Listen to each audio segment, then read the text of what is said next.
ഈശോ മിശിഹായ്ക്ക് സ്തുതിയായിരിക്കട്ടെ.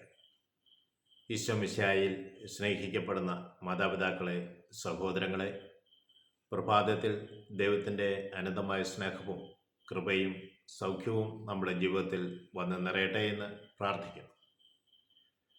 വിശുദ്ധ ലൂക്ക അറിയിച്ച സുവിശേഷം 1-ാം അധ്യായം 39 മുതലുള്ള തിരുവചന ഭാഗങ്ങൾ നാം വായിക്കുമ്പോൾ എലിസബത്തിൻ്റെ സ്തുതിഗീതമാണ് നമ്മൾ കാണുക. ദൈവത്തിൻ്റെ ദൂതനായ ഗബ്രിയേൽ മറിയത്തോട് അരുളി ചെയ്ത മംഗളവാർത്തയ്ക്ക് മറിയം, ഇതാ കർത്താവിൻ്റെ ദാസി, നിന്റെ വചനം എന്നെ നിറവേറട്ടെ എന്ന് പറഞ്ഞപ്പോൾ ഗബ്രിയേൽ അപ്രത്യക്ഷനായി. മറിയം യൂദയായിലെ മലമ്പ്രദേശത്തുള്ള ഒരു പട്ടണത്തിലേക്ക് തിടുക്കത്തിൽ യാത്രയായി. അവൾ സക്രിയയുടെ ഭവനത്തിൽ പ്രവേശിച്ച് സക്രിയയുടെ ഭാര്യയായ എലിസബത്തിനെ അഭിവാദനം ചെയ്തു. മറിയത്തിൻ്റെ അഭിവാദന കേട്ടപ്പോൾ എലിസബത്തിൻ്റെ ഉദരത്തിലുണ്ടായിരുന്ന ശിശു കുതിച്ചു ചാടി. എലിസബത്ത് പരിശുദ്ധാത്മാവിനാൽ നിറഞ്ഞവളായി. അവൾ ഉദ്ഘോഷിച്ചു, നീ സ്ത്രീകളിൽ അനുഗ്രഹീതയാണ്, നിന്റെ ഉദരഫലവും അനുഗ്രഹീതം. എൻ്റെ കർത്താവിൻ്റെ അമ്മ എൻ്റെ അടുത്ത് വരുവാനുള്ള ഭാഗ്യം എനിക്ക് എവിടെ നിന്ന്? നിന്റെ അഭിവാദന സ്വരം കേട്ടപ്പോൾ എൻ്റെ ഉദരത്തിലായിരിക്കുന്ന ശിശു സന്തോഷത്താൽ കുതിച്ചു ചാടി. കർത്താവ് അരുളി ചെയ്ത കാര്യങ്ങൾ നിറവേറുമെന്ന് വിശ്വസിച്ചപ്പോൾ ഭാഗ്യവതി. 5 കാര്യങ്ങളാണ് മറിയത്തെ സ്തുതിച്ചുകൊണ്ട് എലിസബത്ത് പറഞ്ഞത്. എലിസബത്ത് വെറുതെ പറയുകയല്ല ചെയ്തത്. ദൈവകുമാരൻ മറിയത്തിൻ്റെ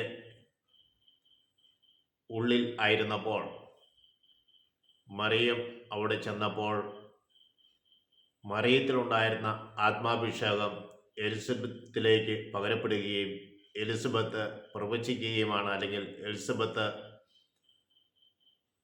എൻ്റെ കർത്താവിൻ്റെ അമ്മ എന്ന് പറയണമെന്നുണ്ടെങ്കിൽ അത് ദൈവത്തിൻ്റെ പ്രത്യേകമായ ഒരു ഇടപെടലും ഒരു സന്ദേശവുമാണ്. എൻ്റെ കർത്താവിൻ്റെ അമ്മ എൻ്റെ അടുത്ത് വരുവാൻ ഭാഗ്യം എനിക്ക് എവിടെ നിന്ന് എന്നാണ് എലിസബത്ത് പറയുന്നത്. കർത്താവിൻ്റെ അമ്മയാണെന്ന് എലിസബത്തിന് വെളിപ്പെടുത്തി കിട്ടുകയാണ്. പ്രിയ സഹോദരങ്ങളെ, ഈശോയും മാതാവും എലിസബത്തിൻ്റെ ഭവനത്തിൽ പ്രവേശിച്ചപ്പോൾ എലിസബത്തിന് മാത്രമല്ല, മറിയത്തിൻ്റെ അഭിവാദന സ്വരം കേട്ടപ്പോൾ, എലിസബത്തിനെ ചെവിയിൽ പതിച്ചപ്പോൾ എലിസബത്തിൻ്റെ ഉദരത്തിൽ കടന്ന ശിശു സന്തോഷം കൊണ്ട് കുതിച്ചു ചാടി. ദൈവവചനം ഉൾക്കൊള്ളുന്ന ഏതൊരു വ്യക്തിയുടെയും ജീവിതത്തിൽ വലിയ സന്തോഷവും സമാധാനവും ഉണ്ടാകും. എലിസബത്ത് മറിയത്തെ സ്വീകരിച്ചതുപോലെ നമ്മൾക്കും പരിശുദ്ധ അമ്മയെയും ഈശോയുടെ ജനനത്തിനായി ഒരുങ്ങുന്ന നമ്മൾക്ക് ഉണ്ണീശയെയും നമ്മുടെ ഹൃദയത്തിലേക്ക് നമുക്ക് സ്വീകരിക്കാം.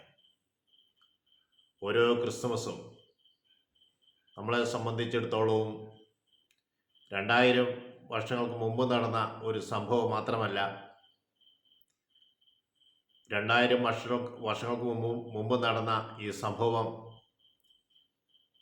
നമ്മൾക്ക് എന്നും ഓർമ്മയിൽ നിറഞ്ഞു നിൽക്കുന്നതാണ്. നമ്മുടെ ഒരു അനുഭവമാണ്, നമ്മുടെ ഒരു സ്വത്താണ്.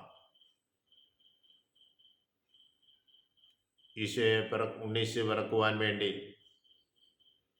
നമ്മുടെ ഹൃദയത്തെ നമുക്ക് വിട്ടുകൊടുക്കാം.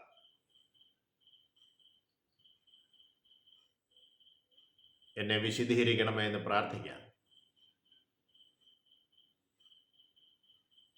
എന്നെ ശ്രമിച്ചുകൊണ്ടിരിക്കുന്ന ഏവരുടെ മേലും പരിശുദ്ധാത്മാവിൻ്റെ അഭിഷേകം കൊണ്ട് നിറയുവാനും ക്രിസ്തുമസിനായി ഒരുങ്ങുന്ന ഓരോ വ്യക്തികളുടെ ഹൃദയത്തിലേക്ക് ആത്മാവിനെ അയച്ചുകൊണ്ട് വിശദീകരിക്കണമെന്ന് പ്രാർത്ഥിക്കുകയും ചെയ്യുന്നു. പരിശുദ്ധ അമ്മേ, ആശ്രയ മാതാവേ, ഞങ്ങൾക്ക് വേണ്ടി, ഞങ്ങളുടെ കുടുംബാംഗങ്ങൾക്ക് വേണ്ടി പ്രാർത്ഥനാ സഹായം ആവശ്യപ്പെട്ടിരിക്കുന്ന ഓരോ വ്യക്തികൾക്കും വേണ്ടിയും ഹൃദയമായി മധ്യസ്ഥം വഹിക്കണമേ. പിതാവിനും പുത്രനും പരിശുദ്ധാത്മാവിനും സ്തുതി. ഈശോ മിശിഹായിക്ക് സ്തുതിയായിരിക്കും.